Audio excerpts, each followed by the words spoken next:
financial success was not extreme ability. You know, I have a good mind, but I'm way short of prodigy. And I've had results in life that are prodigious. And that came from tricks.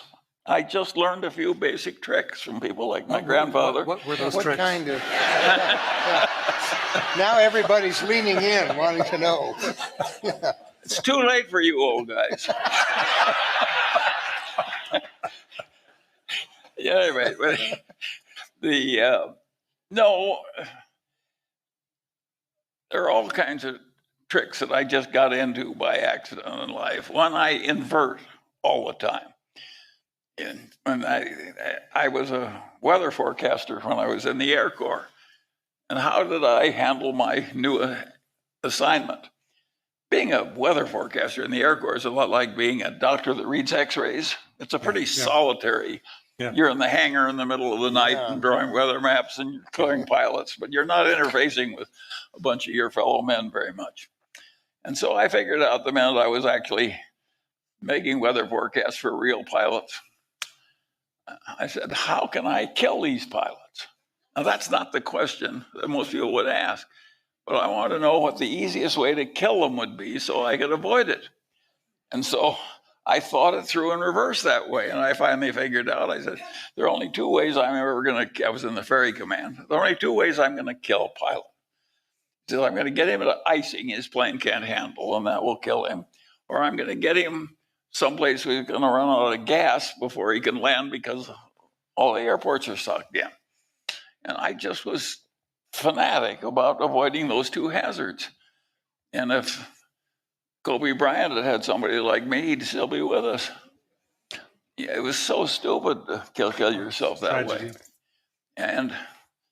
But just that basic, I may have learned that from my grandfather. My grandfather would say to me when I'm swimming, he'd say, swim as long as you want, but stay near the shore. Well, but you can laugh, but no, he was a very wise man. Yeah, exactly. Well, what I'm hearing you say is that you, as a discipline, look at what the risk is on the other side of the situation, and you avoid that. That's one of the rules, right? Well, it's just it's like a lot of practical problems in algebra. If you invert, you can solve it easily. If you don't, you can't solve it easily. Exactly right. And so, of course, I had that trick very early. And most people, they say, how can you, please tell us what you do to save India, or to help India. And of course, I would approach it differently. I'd say, what could I do which would most easily hurt India? And approaching it in reverse that way, I got better results. You look at the vulnerabilities. Yeah, yes. And I have a whole bag of tricks like that. I went to the ROTC, both in high school and college. And the ROTC taught me to fire mortar shells or artillery shells, one shot over, one shot short, and then kapow. Well, I never shot any damn shells, but I've been using that mental trick all my life. That's how I determine what size to make something. Over and under and kapow. And so I just got a bag of tricks. And I got the right bag of tricks early.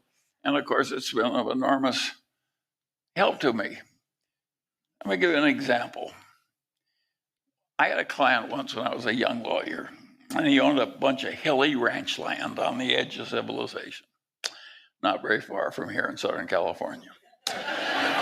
And the Edison Company came through and they wanted a new easement through his land. They already had some easements. And he hired the leading appraiser in Orange County, real estate appraiser, and said, and he had the idea that he should have $250,000 for this easement from the Edison Company. And this leading appraiser, who was very pompous and very old and very distinguished, and he told him, no, I'm sorry, it's only $125,000 value in your damn ranch. And so he came to me and said, Charlie, can you talk some sense into this elderly appraiser? And So I looked at his problem and I told the appraiser what I thought how he was doing his own appraisal wrong. I'm not a real estate appraiser, he is. And what he had done is what he was taught to do in appraisal school. He thought the problem through in 2 dimensions, and he figured out from comparable sales what the value per acre was, and then he computed the acreage, and he had something a little bit on the damage the easement would do to the remaining property and so, but it was all done in 2 dimensions. And I said to this appraiser, you've got to do this in 3 dimensions. You know, God gave us 3 dimensions. And I said, if they put the utility towers, big transmission line towers, which is why it's going to freeze the grade. And the logical way to develop your land is to lop off the top of the hills and put them in the valley. That's the way hilly land is developed. And they're doing enormous damage to you by freezing the grade. And he said, he wouldn't change a damn thing. So I said to my elderly client, I think you have to fire this twit. And I will hire you an appraiser who can think. And so I got him $600,000, which wasn't at all hard because I was dealing with a bunch of honest engineers at the Edison who did think in 3 dimensions. But again, that's so simple, but you'd be surprised how many lawyers would screw that one up. And of course, the people like that appraiser who didn't know his own business very well because he didn't pay attention to the fundamentals, those people are always with us. And if you just have the mental trick of constantly going back to the basics, it's pretty basic insight that Are you conscious? that the geometrical problem in a real world is 3-dimensional. Are you conscious of the rules, or they're just there? Well, it's so habitual with me. Yeah, I understand. And I revolve possibilities and I rag problems hard. And if they don't yield, I come back. And so this is just a bag of tricks, and it enables a non-prodigious man to get prodigious results.